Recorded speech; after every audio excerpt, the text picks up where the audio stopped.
Hey all, here OS Reviews. You're watching our video comparison between the Mobvoi TicWatch Pro and the Samsung Galaxy Watch. Both of these are premium smartwatches in 2018, and in this video we'll be discussing which one we think is the better value for most consumers. So let's start with pricing. The TicWatch Pro starts at $250 versus the Galaxy Watch, which is priced at $350. You can also pick up an LTE variant that sells for $400. So the Galaxy Watch is for sure more expensive than what Mobvoi's pricing strategy is. So in terms of features, both of the watches are also quite similar. Now Mobvoi has a slightly larger display at 1.4 inches diagonally compared to Samsung's 1.3 inches. Part of the reason is because just like the Gear S3 and Gear S2 before it, Samsung is using a rotating crown to act as a navigational control, so it does have slightly thicker bezels compared to something like the TicWatch Pro, which uses physical keys on the sides and gestures on the display to navigate instead. Otherwise, they're both using AMOLED panels for the primary displays, and the Mobvoi has a 400 by 400 pixel resolution compared to the Galaxy Watch's 360 by 360. With that being said, what makes the TicWatch Pro so unique is going to be that secondary display, which is its selling point. When the primary screen times out, we're left with a kind of transflective LCD panel on top that consumes way less power, but still shows you the essentials, whether that's the time, date, number of steps, heart rate. It's through this constant switching between the regular display and the essential mode that the TicWatch Pro is able to extend its battery life upwards of 4 days on a single charge, which is excellent for an Android Wear smartwatch.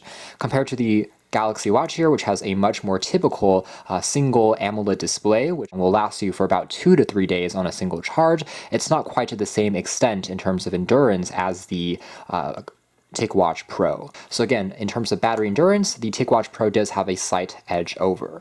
Otherwise, both have built-in GPS for tracking your location outdoors for running. Both have accelerometers for things like motion sensing, number of steps, calories burned. Both of these watches do have built-in NFC, so you can use them for mobile payment. You can add a credit card, for instance, and just tap to pay in mobile terminals and stores instead of relying on the card itself, which is very convenient. Let's take a closer look at the design of these watches first. So again, both are sports-oriented watches, so they both have a fairly bulky and large design.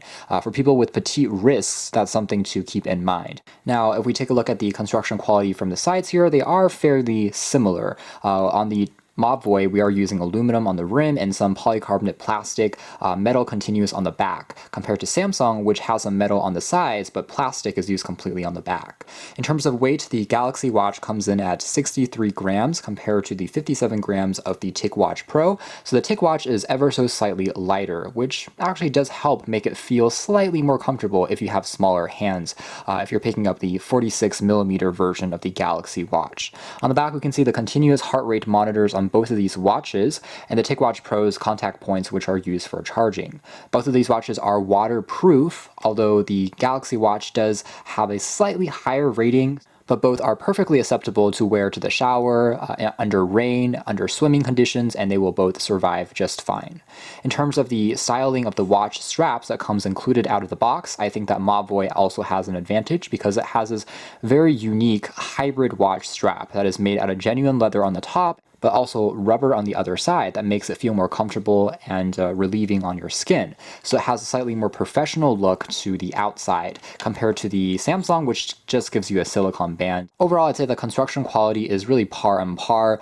Alright, so now let's dive into the software. That's where we see a lot of differences start to appear, because Samsung, of course, is using their proprietary Tizen OS, and that is using their own code, it uses their own app store, and also uses their own voice assistant, which is Bixby, compared to Google Assistant, found on all the Wear OS smartwatches. So in terms of navigation, they are slightly different. Again, we don't have that physical rotating crown on the outside, but I really do love the gestures that you get from the Google Wear OS experience. I think it's very seamless. So for instance, if I jump into any app, whether it's a game or some other productivity tool, to exit out of any app, you simply swipe over from the edge of the screen to go back. I think this is a great implementation. It makes the touchscreen a lot easier to use. In fact, I would say that compared to the Galaxy Watch, going back is easier on the Wear OS watches, and instead forces you to use the buttons on the sides. Otherwise, in terms of changing watch faces, both watches are fairly similar. I can long hold to take a closer look at all of these options, and of course you can download more from their respective stores. I will point out that, again, because Android Wear is a more widely used operating system based on Google's Android, you do have more watch faces to pick from. There's definitely a wider catalog of designs that are available to download by third party. Now, underneath the hood, the Galaxy Watch is using a dual-core processor. It's a 1.15 gigahertz Exynos chipset compared to the Snapdragon Wear 2100 series, which is actually a quad-core chipset based on the Snapdragon 400 architecture. So on paper, the Android Wear 2100 is a more powerful CPU. It should be able to handle more as a quad-core chipset compared to a dual-core chipset. In terms of RAM, the watches are also fairly similar. The Galaxy Watch has slightly more at 768 megabytes compared to 512 megabytes, but they both have the same 4 gigs of built-in storage. So overall performance, I would say, should be about the same. I actually do, again, prefer the gestures that you get from Android Wear because they are very similar to Android. So you can just drag up to have access to notifications. I can drag down to take a look at quick setting toggles. Very consistent. I can swipe to the edge here to have access to Google Assistant, as well as a list of all our events and notifications which pop up, as well as the ability to send reminders and have some more emergency notifications pop up here as well. So this is a very kind of seamless layout. And then on the right is where we see kind of our exercise statistics for the day, including number of steps we've taken, and that's it. So it's a more simpler layout. And then you can tap on one of the crown keys to access a full list of your applications. Let's talk about the exercise functions on these watches. So Samsung Health is one built in with the Galaxy Watch by default, and it has 39 pre-programmed exercises that you can try out, from running, jogging, to aerobics, yoga, and everything in between. Now, the TicWatch Pro comes with 2 different fitness suites built in. By default, the bottom crown key will automatically trigger the fitness activities, and it's actually using the Mobvoi app, where you can access some basic sports like freestyling, cycling, indoor running, outdoor walking. Because it's Android Wear, it also comes included with Google Fit. So if you want to have access to the kind of more unique exercises like aerobics, specific types of football, baseball, basketball, everything in between, fencing, there's definitely a wider catalog through Google Fit, just because, again, it is more developed. There is, Google is definitely investing more into making Android Wear happen, because there are many vendors using their OS compared to Samsung, which is just making it for, one wearable a year. You can definitely find more fitness-oriented apps from third parties in these stores, or Samsung likes to call it Galaxy apps versus the Play Store. And the ones which are available aren't of the same kind of caliber. There's gear navigation, which doesn't really hold a candle to regular Google Maps navigation. We can see that kind of from the ratings already, but essentially, one of the reasons for that is not only because the software is slightly more sluggish, but at the same time, it requires you to download an additional app for it to function on the phone for you to use the app at all on the watch. And the same thing goes with many of the other apps as well, such as, again, the voice memo app here. You also need to install the corresponding app on the phone. So what you end up with is about, 10 or 20 apps which you have to also install on your smartphone just to have the apps working on the smartwatch, which not only is redundant and takes up space, but it just isn't very well integrated compared to, let's say, Android Wear, which you only need to install 1 or 2 to have it basically be functional. Not to mention that, again, there's just more titles and content available from the Play Store, including things like other watch faces, other third-party kind of running and exercise-based apps, which some people may already use on their phone and just want to have that integrated experience. So just these little details where, again, you may not think you would need an app at the moment, but down the road definitely gives you more versatility and flexibility to have access to greater array of content. Otherwise, they both will show notifications for third-party content like Facebook, Twitter, SMS, text messages, calls. All those things are handled very well. Both of these watches, of course, have built-in microphones and speakers, which allows you to play back sound for things like alarms, but more importantly, allows the digital assistants to be functional. Today, there will be showers with a forecasted high of 57 and a low of 48. Please repeat. Did I forget to introduce myself? I'm your Google Assistant. Hi. So again, the TicWatch Pro was able to, answer these more human-like questions as well, such as what's your name, tell me a joke, which Samsung's Bixby supposedly also does, but it definitely struggles a bit more in real-life use cases. It's definitely a weaker digital assistant in terms of what it can understand, a lot of times getting things a little bit confused or wrong.